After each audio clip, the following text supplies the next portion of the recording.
Hello friends, welcome back to my channel. কেমন আছো তোমরা? আশা করব অনেক ভালো আছো। আমরাও কিন্তু অনেক ভালো আছি। আজ রিম্পা চন্দনার রান্নাঘরে কিন্তু আবারও চলে এসেছি তোমাদের সঙ্গে। নতুন একটি দিন, নতুন একটি রেসিপি নিয়ে আবারও হাজির হয়েছি। তো আজকে নিয়ে এসেছি কিন্তু এগ পোচ কারি রেসিপি। তো আজকের রেসিপিটা কিন্তু তোমরা একদম স্কিপ করো না, পুরোটা দেখার জন্য অনুরোধ রইল। আর যারা এখনো চ্যানেলটিকে সাবস্ক্রাইব করোনি তারা কিন্তু অবশ্যই চ্যানেলটিকে সাবস্ক্রাইব করে পাশে থেকো। তো এই এগ পোচকারি রেসিপিটা কিন্তু খুবই একটি শর্ট রেসিপি। তো হাতে সময় কম থাকলে কিন্তু তোমরা এই রেসিপিটা তাড়াতাড়ি করে বানিয়ে ফেলতে পারবে। তাহলে চলো বন্ধুরা, রেসিপিটা শুরু করা যাক। তো অনেক কথা বলে ফেলেছি, ভিডিওটা কিন্তু শুরু করা যাক। তো আমরা এই এগ পোচকারি বানানোর জন্য তো আমরা এখানে কিন্তু ডিম নিয়েছি। তো কড়াইতে কিন্তু তেল গরম করে নিয়েছি, আর একটা করে ডিম আমরা ফাটিয়ে তেলের মধ্যে দিয়ে দেব আলতোভাবে। এবার এই ডিমের উপরে সামান্য লবণ আর ঝাল লঙ্কার গুঁড়ো আমরা দিয়ে দেব। তো এবার ডিম পোচটাকে কিন্তু আমরা একটু উল্টে দেব। এক পিঠ ভাজা হয়ে গেলে আমরা কিন্তু পোচটাকে উল্টে দেব আর এক পিঠ ভাজার জন্য।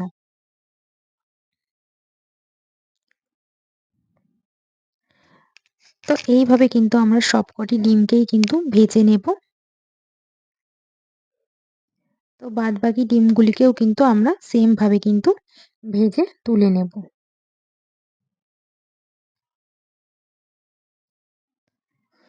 তো দেখো ডিম ভাজা হয়ে গেছে। তো সেম ভাবে কিন্তু আমরা সবকটি ডিমকে কিন্তু ভেজে একটি পাত্রে তুলে নিয়েছি। এবার কিন্তু ওই কড়াইতেই কিন্তু সর্ষের তেল দিয়ে ফোড়নে আমরা দেব জিরে, তেজপাতা।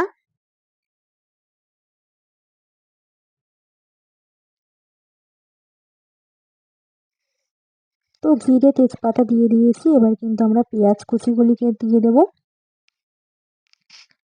এবার একটু ভাজা ভাজা মতন করে নেব, হালকা করে কিন্তু ভেজে নেব।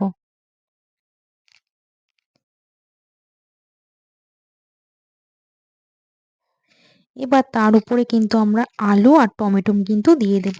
তো আলুকে আমরা আলু ভাজার মতনই একটু মোটা করে কেটেছি, লম্বা লম্বা করে। তো একটু মোটা করে আমরা আলুটাকে কেটেছি। এবার কিন্তু আমরা এর মধ্যে টমেটো কুচিটাকেও দিয়ে দেব। এবার খুব ভালো করে একটু ভাজা ভাজা করে নেব।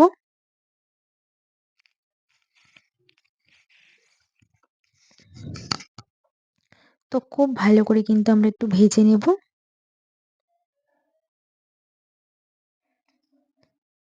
এবার এর মধ্যে আমরা কিছু গুঁড়ো মশলা অ্যাড করব। হাফ চামচ ঝাল লঙ্কার গুঁড়ো, হাফ চামচ হলুদ গুঁড়ো, আর 1 চামচ জিরের গুঁড়ো দিয়ে দেব। স্বাদের জন্য লবণ দেব।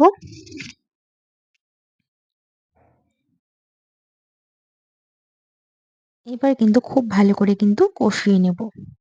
আর একটু সামান্য জল দিয়ে ভালো করে কষিয়ে এবার আমরা দেব 2 চামচ মতন আদা আর রসুন বাটা দিয়ে আবারও একটু ভালো করে মশলাটাকে কষিয়ে নেব।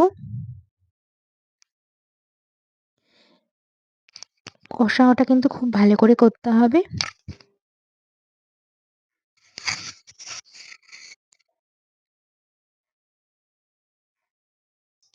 তো আমরা কিন্তু খুব ভালো করে কিন্তু কষিয়ে নিচ্ছি।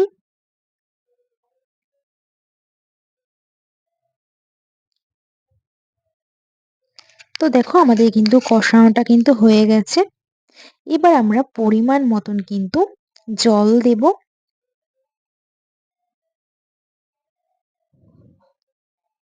আর দেব চেরা কটা কাঁচা লঙ্কা।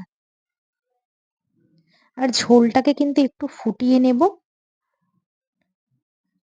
ঝোলটাকে একটু ভালো করে কিন্তু ফুটিয়ে নিতে হবে।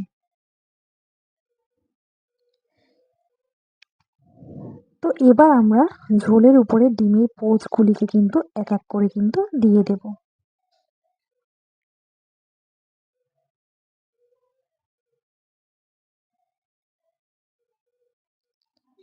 তো ডিমের পোচগুলিকে কিন্তু আমরা দিয়ে দিয়েছি। এবার ওপর থেকে আমরা একটু ধনেপাতা কুচি দিয়ে দেব আর একটু গরম মশলা গুঁড়ো দিয়ে দেব। এবার আমরা একটু ভালো করে হালকাভাবে নাড়িয়ে 2 মিনিটের জন্য আমরা ঢেকে রাখবো। 2 মিনিট বাদে ঢাকনা তুলে আমরা আবারও একটু ভালো করে নাড়াচাড়া করে নেব আলতোভাবে। তো তৈরি হয়ে গেছে আজকে আমাদের কিন্তু এগ পোচ কারি রেসিপি। তো বন্ধুরা, কেমন লাগলো আজকে আমাদের এই রেসিপিটা? খুব সিম্পল রেসিপি। তো আজকের রেসিপিটা যদি তোমাদের ভালো লেগে থাকে তাহলে কিন্তু অবশ্যই একটি কমেন্ট করে জানিও। তো আজ এই পর্যন্তই, আবার দেখা হবে নেক্সট ভিডিওতে। ততক্ষণ তোমরা সুস্থ থেকো।